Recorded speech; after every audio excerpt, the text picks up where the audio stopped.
The first thing I want to talk about is how you got an agent.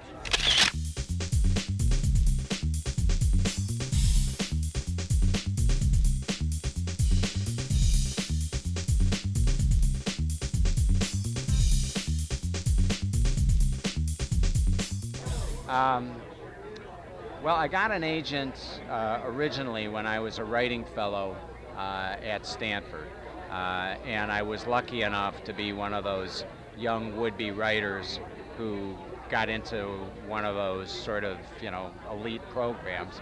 And agents prospect. They prospect at Stanford, they prospect at Iowa, they prospect at Columbia. There are probably a lot of programs now. And I got started that way. That first relationship didn't work out.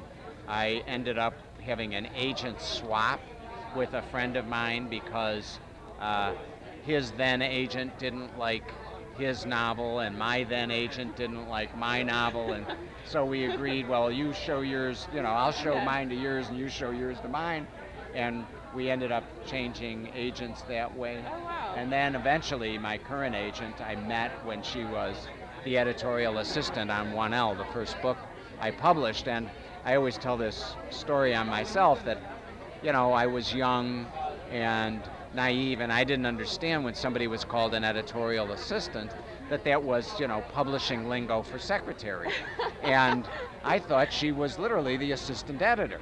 And because I couldn't always get hold of my editor, I called Gail, who I found to be brilliant, and I thought her advice was great. So when she went out and became an agent, I decided I would become a client. That's wonderful. So you fostered that relationship in advance. Right. Now, you talked about a little bit about the prospecting that takes place. What do you think that you did different as a student that made you stand out among other students? Well, I mean, to be honest, the one thing that I had going for me was that I showed up in college determined to become a novelist. And as my dear friend Tom Zigel, a really fine mystery writer, says, for most of us, you got to log a lot of pages.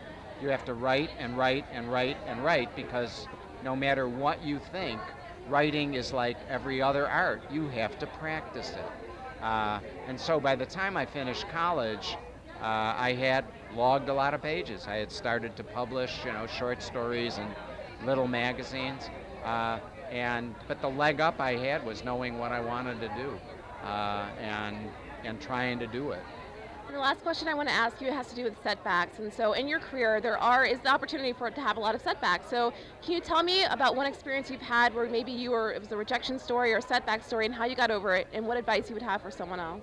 Well, when my first novel, Presumed Innocent, was published in 1987, some of the people in the literary press referred to me as this instant success. And that was pretty amusing to me, since, as I just told you, I started writing seriously when I was 17 years old.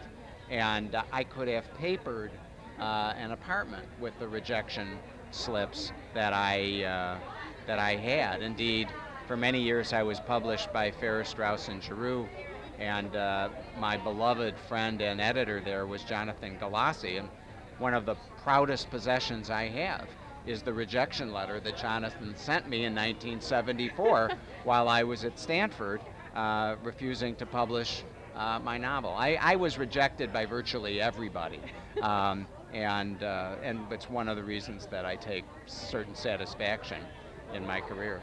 Well, that's wonderful. Thank you so much for talking with us today. It's very helpful. It's my pleasure. And good luck to all your viewers. Thank you so much.